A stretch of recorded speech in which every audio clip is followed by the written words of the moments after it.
నమస్తే welcome to BAG news బులెటిన్ల ముందుగా headlines 17వ తేదీన కాంగ్రెస్ పార్టీలో చేరనున్న తుమ్మల మైనంపల్లి హనుమంతరావు 10 లక్షల మందితో సోనియా సభను ఘనంగా నిర్వహిస్తామంటున్న కాంగ్రెస్ నేతలు ఖమ్మం అభివృద్ధికి 100 కోట్ల రూపాయలు విడుదల చేసిన మంత్రి కేటీఆర్ ఎవ్వరూ చేరి విధంగా మంత్రి పువ్వాడ అభివృద్ధి చేస్తున్నారని కితాబ్ ఆత్మహత్య యత్నం చేసిన హోంగార్డ్ రవీందర్ కన్నుమూత తన పిల్లలకు న్యాయం చేయాలని ఆసుపత్రి ముందు బైఠాయించిన భార్య G20 శిఖరాగ్ర సమావేశాలకు హాజరవుతున్న 40కి పైగా దేశాల అధినేతలు అత్యున్నత స్థాయి విందు ఇవ్వబోతున్న రాష్ట్రపతి అన్ని రాష్ట్రాల సీఎంలకు ఆహ్వానం సనాతన ధర్మాన్ని రావణుడు కంసుడే ఏమీ చేయలేకపోయారన్న యూపీ సీఎం సనాతన ధర్మం సూర్యుడి శక్తి లాంటిదని అభివర్ణించిన యోగి ఆదిత్యనాథ్ ఇంట్లోకి దూరిన కొండ చిలువను ధైర్యంగా పట్టేసిన ఆస్ట్రేలియా క్రికెటర్ 3 కొండ చిలువలను బయటకు పంపించిన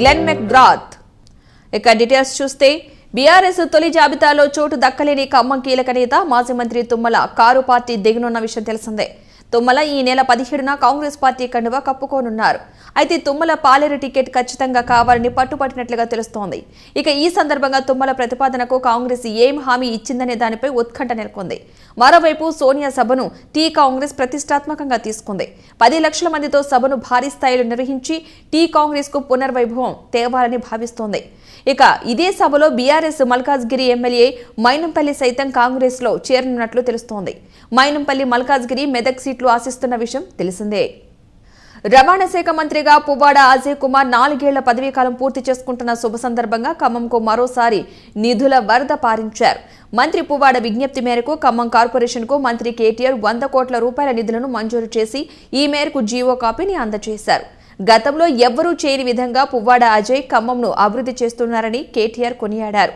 ఈ సందర్భంగా మంత్రి పువ్వాడ అజయ్ కుమార్ మాట్లాడుతూ Telangana urban finance infrastructure development corporation ద్వారా ఖమ్మంకు 100 కోట్ల నిధులను విడుదల చేయడం శుభపరిణామమన్నారు వచ్చే ఎన్నికల్లో ఖమ్మంలో అన్ని స్థానాలను క్లీన్ స్వీప్ చేస్తామని పువ్వాడ ధీమాగా తెలిపారు ఆత్మహత్య యత్నం చేసి ఆసుపత్రిలో చేరిన హోంగార్డు రవీందర్ ఈ తెల్లవారుజామున చనిపోయారు పోలీసులు ఆయన మృతదేహాన్ని పోస్టుమార్టం కోసం ఉస్మానియా ఆసుపత్రికి తరలించారు హోంగార్డు రవీందర్ భార్య సంధ్య తన పిల్లలు ఇతర కుటుంబ సభ్యులతో కలిసి ఆసుపత్రి ముందు బైఠాయించారు తన భర్తది ఆత్మహత్య కాదని ఉన్నతాధికారులు చేసిన హత్య అని ఆరోపించారు తనకు తన పిల్లలకు న్యాయం చేయాలంటూ డిమాండ్ చేశారు 17 ఏళ్లుగా నిబద్ధతతో పనిచేసిన తన భర్తను వేధించి ఆత్మహత్య చేసుకునేలా చేశారంటూ రోధించారు తన భర్త ఫోన్ను తీసుకున్న పోలీసులు దానిని అన్లాక్ చేసి అందులోని డేటా మొత్తాన్ని తొలగించారని సంధ్య ఆరోపించారు హోంగార్డు రవీందర్ చనిపోవడంతో ఆయన కుటుంబానికి మద్దతుగా హోంగార్డులు ఎవరూ వెళ్లకుండా ఉన్నతాధికారులు చర్యలు చేపట్టారు హోంగార్డులు అందరూ తమ తమ విధుల్లోనే ఉండాలని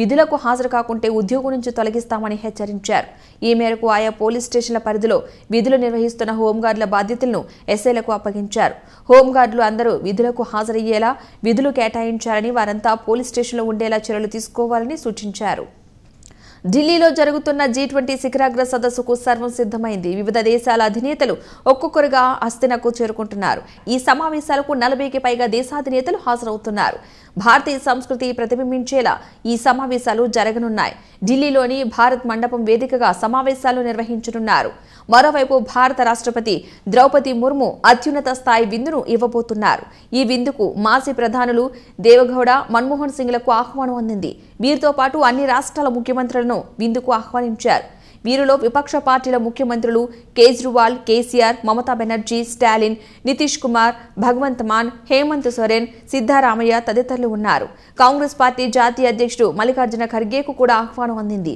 ప్రెసిడెంట్ ఆఫ్ భారత్ పేరిట వీరందరికీ ఆహ్వాన పత్రికలు అందాయి సనాతన ధర్మంపై గతంలో దాడులు చేసిన వారు దానికి నష్టం కలిగించడంలో విఫలమయ్యారని ఇప్పుడు అధికార దాహంతో ఉన్న పరాన్న జీవుల వల్ల కూడా దానికి ఎలాంటి నష్టం వాటిల్లదని ఉత్తరప్రదేశ్ ముఖ్యమంత్రి యోగి ఆదిత్యనాథ్ అన్నారు సనాతన ధర్మంపై డీఎంకే మంత్రి ఉదయనిధి స్టాలిన్ చేసిన వివాదాస్పద వ్యాఖ్యలపై స్పందిస్తూ ఆయన వ్యాఖ్యలు చేశారు సనాతన ధర్మాన్ని తుడిచిపెట్టేయాలన్న రావణుడి అహంకారం కూడా విఫలమైందని కంసుడి గర్జనలు కూడా ఎందుకు కొరకగాకుండా పోయాయని అన్నారు బాబర్, ఔరంగజేబ్ వంటి వారి దురాఘాతాలు కూడా నిర్మూలించలేకపోయామని తేల్చి చెప్పారు. అలాంటి సనాతన ధర్మాన్ని చిల్లర శక్తులు తుడిచిపెట్టేస్తాయా అని ఆదిత్యనాథ్ ప్రశ్నించారు. సనాతన ధర్మం అనేది సూర్యుడి శక్తి లాంటిదని అభివర్ణించారు. మూర్ఖులు మాత్రమే సూర్యుడిపై ఉమ్ము వేయాలని చూస్తారని, అయితే అది తిరిగి వారి ముఖంపైనే పడుతుందని యోగి వ్యాఖ్యానించారు. भारत दुनिया के अंदर जाना जा रहा है, तब इन उपलब्धियों को कहीं न कहीं कमजोर करने के लिए उनके द्वारा भारतीयता, भारत की सनातन परंपरा पर उंगली उठाने का प्रयास हो रहा है, विरासत को अपमानित करने का प्रयास हो रहा है, विरासत के प्रति समाज की दृष्टि को कमतर करने का कुत्सित प्रयास हो रहा है। लेकिन इनसे सब भूल गए कि जो सनातन नहीं मिटा था, रावण के अहंकार से जो सनातन नहीं टिका था, कंस के हुंकार से जो सनातन नहीं मिटा था, बाबर और औरंगजेब के अत्याचार से वह सनातन इन तुच्छ सत्ता परजीवी जीवों से क्या मिट पाएगा। आज इनको स्वयं अपने कृत्यों पर लज्जित होना चाहिए। मानवता का धर्म जो सनातन धर्म है, उस पर उंगली उठाने का मतलब मानवता को संकट में डालने का कुत्सित प्रयास। याद करिए, दुनिया की कौन सा ऐसा मत, मजहब और संप्रदाय है जिसको उसके संकट के समय पलक पावड़े बिछा करके उसके स्वागत के लिए सनातन धर्मावलंबियों ने उनकी सुरक्षा और उनके संरक्षण का कार्य न किया हो। हमने कभी नहीं कहा कि हम विशिष्ट हैं। कोई सनातन धर्मावलंबी कभी ये नहीं कहता है कि हम विशिष्ट हैं या हम ही सब कुछ हैं, कभी नहीं कहा। हमने तो कहा एकम सद विप्रा बहुधा वदंती, सत्य एक है और विद्वान लोग उसको अलग अलग, महापुरुष लोग उसको अलग अलग भावों से देखते हैं, अलग अलग रास्ते से उसका अनुकरण करते हैं। इस सब के बावजूद भी अगर जिसकी समझ में नहीं आता है, अपनी मूर्खतावश वह अगर सूर्य की तरफ थूकने का प्रयास कर रहा है, तो सूर्य पे उसका थूक नहीं पहुंचेगा, उसके सिर पे स्वयं गिरेगा और उसे, उसको और उसकी आने वाली पीढ़ी को स्वयं लज्जित होना पड़ेगा। हमें भारत की परंपरा पर गौरव की अनुभूति करनी चाहिए। दुनिया को मानवीय कल्याण के मार्ग पर चलने वाली, प्रेरणा देने वाले सनातन धर्म की परंपरा पर गौरव की अनुभूति करनी चाहिए। ये भारत की राष्ट्रीयता का प्रतीक है, भारत को एक नई प्रेरणा देने का माध्यम है, दुनिया के अंदर मानवता के कल्याण का मार्ग प्रशस्त करने वाला माध्यम बनता है। ప్రపంచంలోనే మేటి ఫాస్ట్ బౌలర్లలో ఒకరు Australia veteran cricketer Glenn McGrath చిన్నపాటి సాహసం చేశారు. తన ఇంట్లోకి దూరిన కొండ చిలువను చాకచక్యంగా పట్టేసి తీసుకువెళ్లి బయట విడిచిపెట్టేశారు. ఇందుకు సంబంధించిన వీడియోని మెక్గ్రాత్ తన ఇన్స్టాగ్రామ్లో పోస్ట్ చేశారు. కొండచిలువ విషసర్పం కాకపోయినా అది కాటు వేస్తే దుష్ప్రభావాలను ఎదుర్కోవాల్సి వస్తుంది. పైగా అది కాటు వేసిన వెంటనే విడిచిపెట్టదు. తన ఇంట్లోకి కార్పెట్ పైథాన్ చొరబడినట్లు గుర్తించిన మెక్గ్రాత్ దాని ఇల్లును తుడిచే మాఫ్ కర్ సాయంతో పట్టేశారు. మాఫ్ కర్తో దాన్ని తలభాగం వద్ద అదిమి పట్టి తోక పట్టుకుని చిన్నగా ఇంటి బయటకు తీసుకువెళ్లారు. దాన్ని సురక్షితంగా తీసుకువెళ్లి చెట్లలో విడిచిపెట్టినట్లు మెక్గ్రాత్ వెల్లడించారు. ఇంకా ఆశ్చర్యం ఏమిటంటే తన భార్య సారా లియాన్ మెక్గ్రాత్ సహకారంతో ఇంట్లోకి ప్రవేశించిన 3 కార్పెట్ కొండ చిలువలను పట్టుకుని బయటకు పంపించినట్లు మెక్గ్రాత్ తెలిపారు.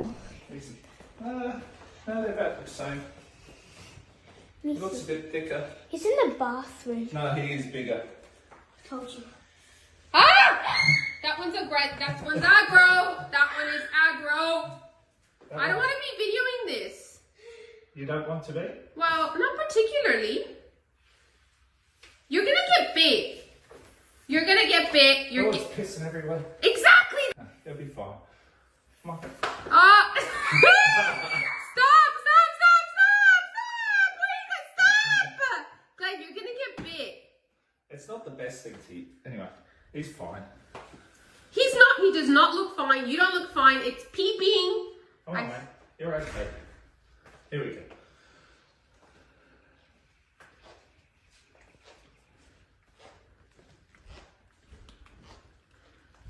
I'm not going out with you. Good luck. ఇక ఇవి bulletin updates. Keep watching BHA news.